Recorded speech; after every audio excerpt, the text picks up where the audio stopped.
हठात गोटे इमरजेंसी बाहर पड़ा ओडिशा। स्वामी आसी मत कहले जल्दी पैक कर घर को जीवा। एमिति तो आम 7-8 मास है घर को जाइनु। आम ट्रेन जेहेतु अपराह 2टार थिला आम जल्दी जल्दी सकाल 10टार रूम रू बाहरी पड़ू।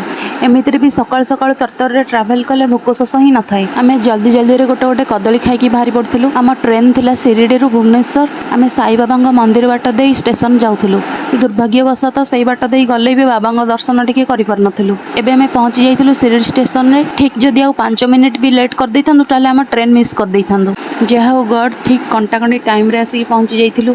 एबे आमे ट्रेन बगीरे चढ़ी निज सीट नंबर देखी बसी पड़थिलु। आम सीट नंबर थिला 78 पूरा डोर पाखे ही पड़थिला। आगुरु बाबुनु बहुत थर ट्रेन ने जिबासिया करिछि बट सेतेबेले बहुत छोट थिला किछि जानि पारु नथिला। एबे जेहेतु टिके से बड़ हो गलानी सेबे जानि पारुछि जे एटा ट्रेन बोली।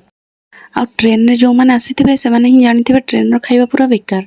आ मुझे घर ही सब रोसे करके नहीं आसती। बाबुन तार खिचड़ी करके नहीं आसती ताको एबे खोईदेली। आमे खाइबा मु घर एग फ्राइड राइस करके नहीं आसती।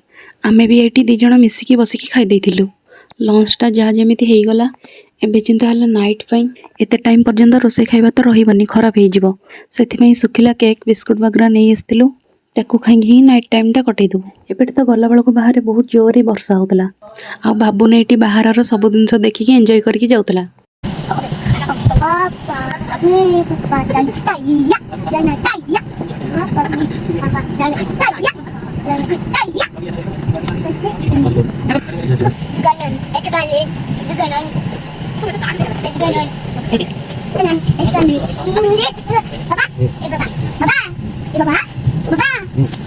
देखी देखी आउ केते बा देखिबो खेलिबो बहुत बोरिंग ही लागुतला। ता नेल गुड़ा बहुत बढ़ी जाइतला। ता नेल मु एटी कट कर दोतली। एबे पुणी हेगला नाइट टाइम। नाइट रे आमे घर आनिथिबा केक खंडे खंडे खाइदेलु। ट्रेन रे आमे जेतेबेले गले 2 दिन ही लागि थाई पहुंचबाकू। एटा थिला हमर फर्स्ट डे ट्रेन जर्नी। हमर सेकंड डे रो ट्रेन जर्नी टा केमिति कटिला नेक्स्ट वीडियो रे देखिबे। एटी बाबूनु खाइकी सोई पड़थिला आमे भी खाइकी सोई पड़थिलु।